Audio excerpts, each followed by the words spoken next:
Gimik dan gestur Cawapres Gibran Rakabuming Raka saat debat keempat pada Minggu 21 Januari menuai berbagai sorotan. Bahkan media asing pun turut memberitakan hal tersebut hingga menyebut sikap kasar Gibran. Adapun salah satu media asing yang menyorot gimik Gibran adalah CNA atau Channel News Asia. Saya lagi nyari jawabannya Prof. Mahfud.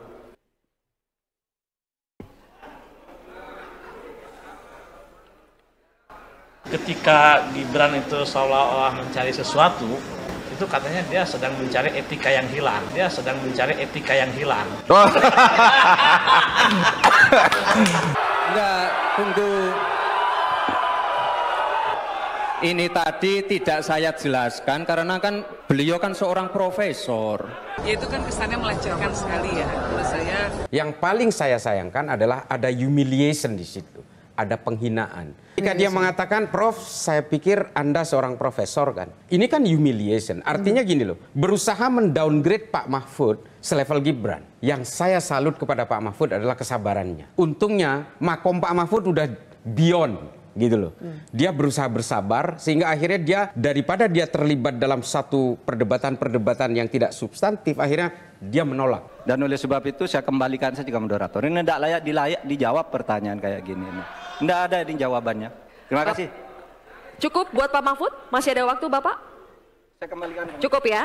Baik. Saya kembalikan. Tidak ada gunanya menjawab. Yang namanya greenflation atau inflasi hijau itu ya kita kasih contoh yang simpel aja. Demo rompi kuning di Perancis. Bahaya sekali.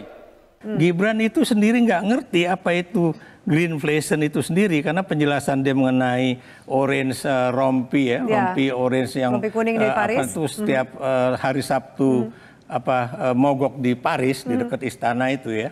Itu kemudian saya juga lihat sendiri dan saya memang nggak bisa lewat situ karena memang dijaga polisi ya. Dan itu bukan gara-gara greenflation tapi greedflation. Jadi apa dan itu karena pemerintah dianggap itu greedy memberikan pajak yang tinggi untuk sebuah bahan bakar yang harus dibeli oleh rakyat dengan harga yang tinggi. Sementara kalau greenflation itu kan bukan yang seperti dijelaskan oleh Gibran, tapi perubahan dari misalnya tumbuh-tumbuhan yang harusnya buat makanan menjadi bahan bakar itu ada nilai yang naik. Nah itu yang kemudian disebut greenflation itu. Jawabannya ngawur juga itu. Gila ini.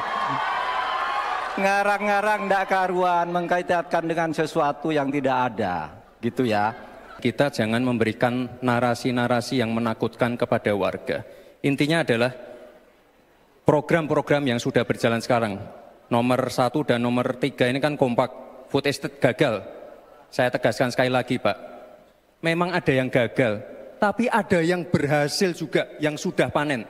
Misalnya di Gunung Mas, Kalteng, itu sudah panen jagung, singkong. Itu Pak, cek saja nanti ininya, cek saja datanya. Kita berbicara data ya, Gunung Mas misalnya, dari temuan Greenpeace yang dikatakan sudah pernah panen segala macam itu kan Greenpeace tidak mengatakan tidak pernah menemukan hasil panennya.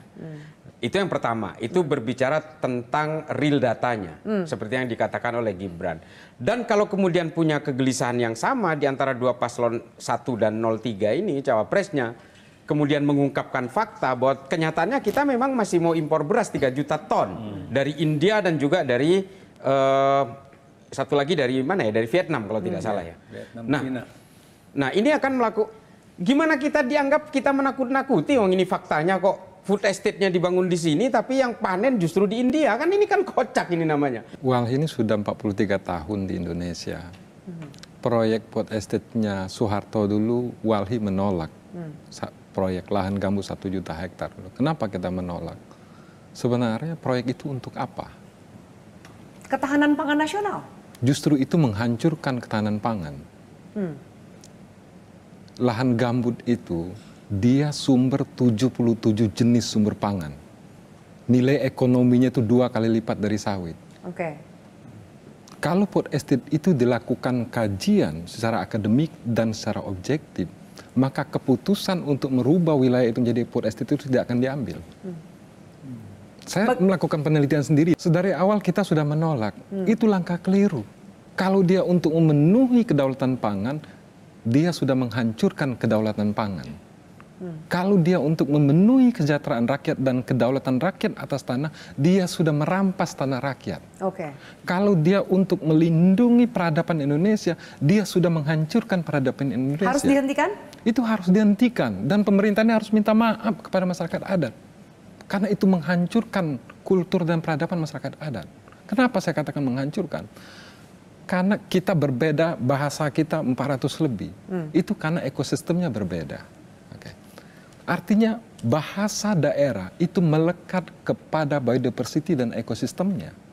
Ketika ekosistemnya dihancurkan, maka bahasa juga runtuh. Ada 7 sendi budaya itu yang hancur. Dari bahasa, kuliner, pangan, dan seterusnya. Sebelum debat Pilpres kita sudah nyatakan ini langkah keliru, hentikan. Dan kalau kita mau menuju kedaulatan pangan, langkah pertama itu benahi tata kuasa di agraria. Kembalikan tanah rakyat. Kalau kita mau membangun kedaulatan rakyat, yang harus kita rubah itu undang-undang tentang budidaya tanaman benih. Semenjak tahun 92 lumbung-lumbung padi di kampung itu hilang. Karena kita merubah peradaban pertanian Indonesia. Dulu kita negara agraris, tapi sekarang kita bangsa agraris. Kenapa? Karena kebijakan negara tidak mencerminkan sebagai negara agraris.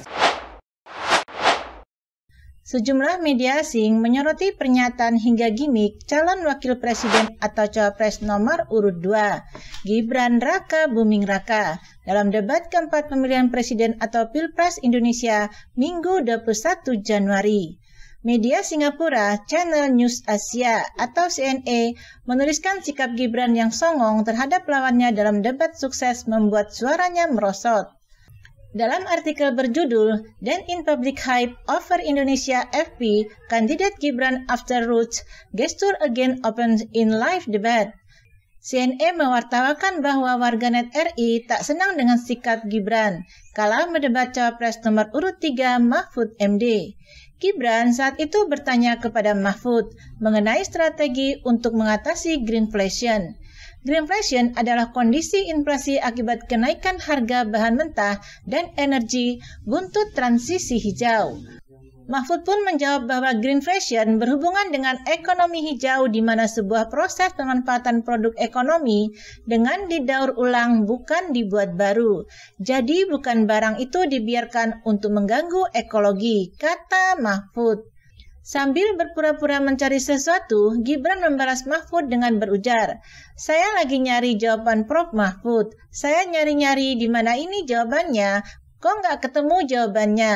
Sikap Gibran ini pun mendapat kecaman warganet karena dianggap tidak sopan terhadap Mahfud yang usianya jauh lebih tua dari Gibran dan memegang jabatan yang jauh di atas Gibran. Mahfud MD berusia 66 tahun dan merupakan Menteri Koordinator Bidang Politik, Hukum, dan Keamanan RI. Sementara Gibran 36 tahun dan menjabat Wali Kota Solo. Gibran menjadi cawapres termuda di antara pesaingnya, termasuk cawapres nomor urut 1 Muhaimin Iskandar atau Caimin yang berusia 57 tahun. Hal ini terjadi karena Mahkamah Konstitusi atau MK memutuskan seseorang yang berusia di bawah 40 tahun bisa mengikuti pemilihan presiden dan wakil presiden dengan syarat sedang atau pernah menduduki jabatan negara termasuk kepala daerah. Putusan MK pada 16 Oktober itu sempat memicu protes hebat karena dinilai politis. Pasalnya, Ketua MK saat itu dijabat oleh Anwar Usman yang merupakan ipar ayah Gibran, Presiden Joko Widodo atau Jokowi. Lebih lanjut, reaksi netizen terhadap sikap Gibran dalam debat kali ini disebut CNA sangat kontras dengan omongan netizen usai debat Cawapres pada 22 Desember lalu.